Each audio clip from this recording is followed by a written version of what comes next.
شابه عکس ایښی وي د احمد مسعود یا د دوی د پلار شهید احمد شاه مسعود، او بیا به خبره د تجزیه کوي. تر شا به بیرغ د دوی ایښی وي او بیا به خبره د خراسان کوي. نو موږ ورته چې په دغه مقطع زماني کې چې ډیر حساس وخت ده، په دغه وخت کې ته راجګېږې د فدرالي غږ پورته کوي د افغانستان د احساساتو سره، ته د ولسونو د احساساتو سره لوبې دي. ته په دغه وخت کې چې ته راپورته کېږې د خراسان غږ وایي په ټول افغانستان کې د یو کټ ځای نه لري، او ته د خراسان چیغې کوم خراسان؟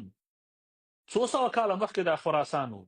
د هغه خراسان جغرافیه په کوم ځای کې و؟ ته کولی شې چې دا اوس ته لاړ شې په دوشنبه کې د خراسان چیغې ووایي، په وهلو نه به دې په زغولو ستړی کي.